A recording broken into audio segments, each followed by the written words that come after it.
Hello বন্ধুরা, ভগবান বিষ্ণুর সুদর্শন চক্র, ভোলেনাথের ত্রিশূল, ব্রহ্মাজির ব্রহ্মাস্ত্র, আমাদের হিন্দু মাইথোলজিতে এই তিনটি অস্ত্রকে সবচেয়ে পাওয়ারফুল অস্ত্র বলা হয়েছে। আর আপনারাও হয়তো এই ব্যাপারে কখনো না কখনো শুনেইছেন, কিন্তু এটি পুরো সত্যি না। আমাদের পুরাণে এই অস্ত্রগুলির সমান পাওয়ারের কিংবা এদের থেকেও বেশি শক্তিশালী অস্ত্রশস্ত্রের মেনশন আছে। প্রাচীন সময়ে এই সকল শক্তিশালী অস্ত্রশস্ত্রের বড় মাহাত্ম্য ছিল। ভগবান কিংবা তোমরা অসুরদের কথা বলো না কেন, তাদের কাছে সকল অলৌকিক শক্তি তো ছিলই, তারই সাথে ছিল এই সকল বিনাশকারী হাতিয়ারের জ্ঞান, যাদের ভেতরে কিছু তো তারা হামলা করার জন্য ব্যবহার করত, আবার কিছুকে তারা সেই হামলা থেকে বাঁচার জন্য ব্যবহার করত। ভগবান বিষ্ণুর সুদর্শন চক্র, ভোলেনাথের ত্রিশূল, এগুলি তো সৃষ্টির সবচেয়ে শক্তিশালী অস্ত্রের লিস্টে সবচেয়ে ওপরে আসে। কিন্তু এই লিস্টের বাকি অস্ত্রগুলি সেগুলিও কিন্তু কারো থেকে কম না।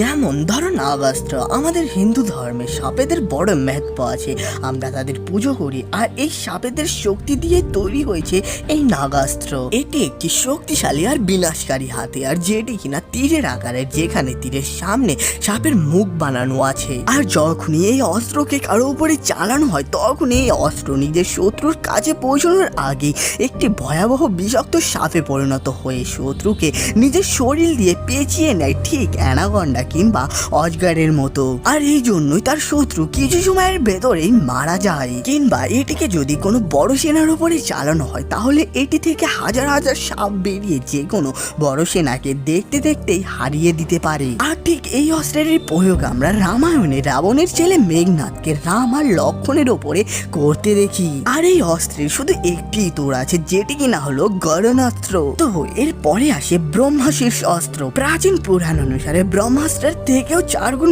বেশি ক্ষমতা সম্পন্ন ছিল এই ব্রহ্মশীর্ষ অস্ত্র। ব্রহ্মদেবের 4 মুখ থেকে নির্গত শক্তির সমান ক্ষমতা সম্পন্ন এই অস্ত্র। এই অস্ত্রে যে প্রচন্ড ধ্বংসলীলা চালানোর ক্ষমতা আছে, তা আজকের দিনের সকল হাইটেক হাইড্রোজেন বোমা কিংবা থার্মোনিউক্লিয়ার হাইড্রোজেন বোমার সমান। ব্রহ্মশীর্ষ অস্ত্রকে মাত্র একবার প্রয়োগ করে সমস্ত সৃষ্টিকে মুহূর্তের মধ্যেই ছাই পরিণত করা সম্ভব। এমনকি ব্রহ্মশীর্ষ অস্ত্রের প্রয়োগ করে স্বর্গলোক এর হাত থেকে রেহাই পাবে না। এই অস্ত্রের প্রয়োগ করা হলে নাকি উল্কাপিণ্ডের বৃষ্টি হতে থাকে, কিন্তু এত শক্তিশালী হওয়ার সত্ত্বেও এরও তোর আছে।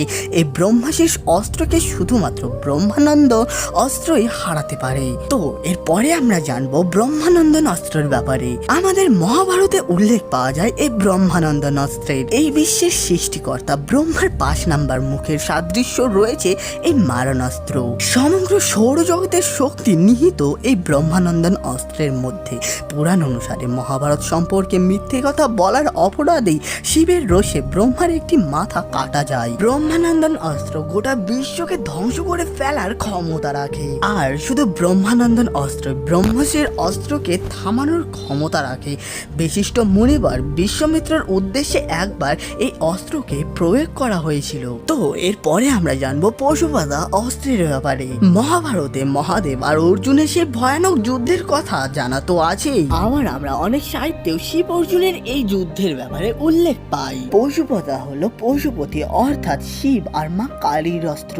আর মহাদেবের কাছ থেকে এই অস্ত্রকে লাভ করেন পঞ্চপাণ্ডব অর্জুন। মহাদেবের এই অস্ত্র ভয়ঙ্কর শক্তিশালী এবং উল্লেখযোগ্য বিষয় হলো এই অস্ত্রকে এর মালিক নিজের ভাবনায়, চোখের ইশারায়, এমনকি তীরের সাহায্যেও চালন করতে পারে। কিন্তু কেউ এই অস্ত্রকে চালন করেছে তার থেকে দুর্বল কারো প্রতি নিক্ষেপ করতে পারবে না। গোটা সৃষ্টিকে একবারেই ধ্বংস করার ক্ষমতা রাখে এই পশুবধা অস্ত্র।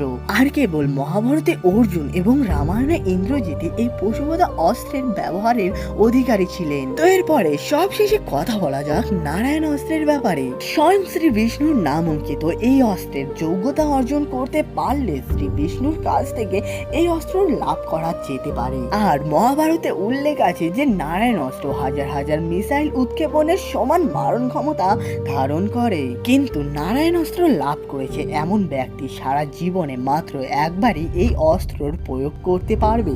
রামায়ণে কেবলমাত্র রাম এবং মহাভারতে কেবল শ্রীকৃষ্ণ, দ্রোণাচার্য আর অশ্বত্থামায় এই অস্ত্রের অধিকারী ছিলেন। অশ্বত্থামা কুরুক্ষেত্রের যুদ্ধে পাণ্ডবদের উপরে এই অস্ত্রের প্রয়োগ করে, আর তখনই সমস্ত ধরনের অস্ত্র আকাশ থেকে ঝরে পড়তে শুরু করে। কিন্তু শ্রীকৃষ্ণ জানতেন কিভাবে এই নারায়ণ অস্ত্রকে শান্ত করতে হয়। তিনি পাণ্ডবপক্ষের সবাইকে বলেন যেন তারা সঙ্গে সঙ্গে নিজেদের অস্ত্র ত্যাগ করে মাটিতে শুয়ে সম্পূর্ণভাবে নারায়ণ অস্ত্রের সামনে আত্মসমর্পণ করে। তারই ফলে পাণ্ডবরা এই মারণ অস্ত্রের হাত থেকে রক্ষা পায়।